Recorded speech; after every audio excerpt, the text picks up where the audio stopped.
A receita do pré-sal deve ser direcionada na recuperação do sistema educacional e em favor daqueles que são excluídos. José Vicente, reitor da Unipalmares.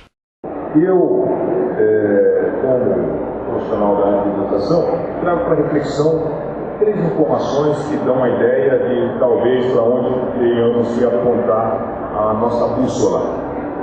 Nós tivemos agora a apresentação da Unesco da situação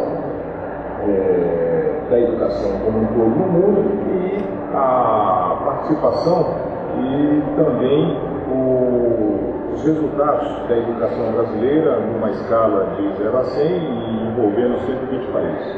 Então a educação brasileira se colocou entre a 88ª. Então, de 120, o nível da educação brasileira, a qualidade da educação brasileira, principalmente a educação básica, se colocou entre a 88ª posição.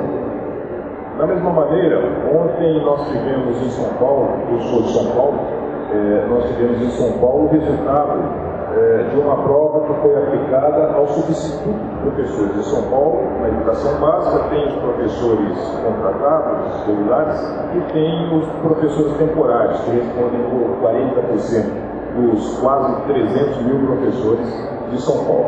Esses professores fizeram uma prova para poderem, então, assumir o lugar dos efetivos. 40% deles reprovaram a prova. E, da mesma maneira, nós tivemos também um censo ontem, a divulgação ontem do censo do MEC, em que 30% dos nossos jovens, das nossas crianças no ensino básico, têm níveis de aprendizado totalmente incompatíveis que não permitem eles seguirem adiante. Então, fundamentalmente, isso traz a discussão e reflexão de todos nós. As contas andam, aquelas políticas mais imperiosas para qualquer sociedade, mas fundamentalmente para a sociedade brasileira, que se chama educação. A educação que nós temos no nosso país é uma educação restritiva, uma educação que privilegia grupos e é uma educação que na periferia não permite que o cidadão possa exercer e usufruir esses direitos, sejam constitucionais, sejam naturais, de participação, de inclusão e de acesso aos espaços de prestígio, aos espaços de sua trajetória pessoal e profissional. Nós temos, então, nessa perspectiva, cidadãos de primeira, segunda e categoria. Aqueles que têm uma educação que permite seguir adiante e aqueles que têm uma educação que vai fazer com que ele mantenha sempre esteve ali naquela periferia. Então, isso é um dado importante. Ao mesmo tempo, nós tínhamos e tivemos uma discussão muito recente sobre o clima, sobre produção de energias e também de combustível, e nós podemos ver que um consenso acerca de alguns parâmetros dessa produção, desse controle, dessa forma de utilização, seja do ambiente, seja dos combustíveis, é alguma coisa que está longe de atingir um consenso, tendo em conta que no COP15 não conseguimos uma posição mais adequada, mas nós temos ao mesmo tempo um nível de consciência ecológica que a cada dia se expande, se consolida e já coloca até em dúvida, e isso é importante, se mesmo os formatos e mesmo as fontes de suprimento de energia de hoje deverá se manter por muito mais tempo. É lógico que nós sabemos da intensibilidade do petróleo e seus derivados, mas nós sabemos também que as sociedades estão mudando suas culturas e seus valores rapidamente. Então nem sabemos se daqui 50 anos, apesar de ter petróleo, se o petróleo vai continuar sendo uma demanda importante e uma demanda específica para a produção de energia de toda a natureza. Isso é um dado que nós precisamos refletir.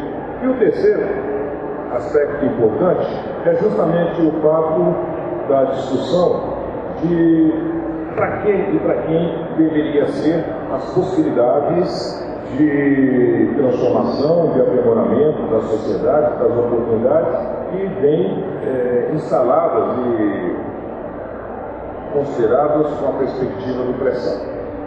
E daí, outra vez, nós vamos fazer uma lista de uma relação, um arrulamento de quem tem sido aqueles preteridos ao longo do tempo e quais têm sido aquelas demandas que mais intensamente têm tocado ao brasileiro como um todo e que, em grande medida, não têm produzido aqueles efeitos que nós gostaríamos que produzisse na nossa sociedade como um todo.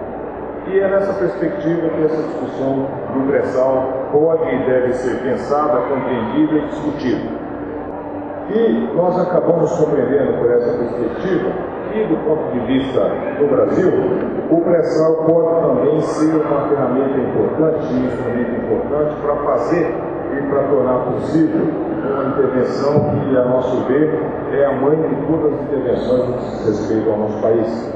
E é justamente a possibilidade de permitir que grande parte dos brasileiros, grande parte da sociedade brasileira, que nunca pôde ter nada, que nunca teve nada e que nunca teve a possibilidade efetiva de participar da vida nacional, possa ter no pré-sal também a possibilidade de encontrar um faixa de esperança para essa participação, para essa presença. Eu estou falando isso porque eu aqui venho falar em nome de um tema e de uma comunidade que representa quase 50% dos brasileiros, que são os negros brasileiros. Os negros de um país miscigenado, os negros de um país construído em cima de 400 anos de escravidão, que você não encontra em lugar nenhum. Que você não encontra nos grandes postos de comando, você não encontra nas grandes empresas, sejam nacionais, sejam multinacionais, você não encontra nas universidades públicas, a não ser aqueles poucos das cotas, você não encontra entre os quadros dos professores, sejam das universidades públicas, das privadas, e sejam inclusive nas escolas básicas, é muito raro em qualquer localidade, em São Paulo também. Em São Paulo também, a possibilidade de você encontrar refletida na sociedade como um todo o mesmo percentual de negros que você tem na sociedade. Em São Paulo, por exemplo, que é a maior concentração de negros do país, São Paulo tem 35% de negros do país, nós não temos negros em qualquer das estruturas, seja do governo estadual, do governo municipal, no Tribunal de Justiça, no Ministério Público, em todos os demais espaços. A Universidade de São Paulo, por exemplo, que é a maior universidade da América Latina, com 5.400 professores, possui 4 professores negros. Então, não é diferente com as demais universidades públicas do país e não é diferente com as universidades privadas. Isso dá uma dimensão do quanto o nosso país está apartado, do quanto o nosso país encontra-se dividido, fracionado, e de quanto todos nós brasileiros queremos um país por inteiro e para todos, né? O petróleo é nosso, mas o Brasil também tem que ser nosso, de todos nós precisamos pensar na perspectiva do pré-sal para cumprir esse fundamento de, primeiro, permitir a coesão social, segundo, permitir a igualização de oportunidades e, terceiro, valorizar e colocar como um princípio a diversidade racial do nosso país. Se nós somos um país miscigenado, essa miscigenação deve estar presente em todos os estados sociais. Esse é um fundamento de coesão social. Esse é um princípio de manutenção da ordem e da paz social. E que, se nós não pensarmos nisso no curto e médio prazo, nós corremos o risco de ter que conviver com conflitos mais variados que têm assolado diferentes países do mundo. Não adianta a gente extrair o petróleo se depois nem saber o que fazer com ele, ou ter que contratar multinacionais para transformar em valor agregado e vender no mercado exterior.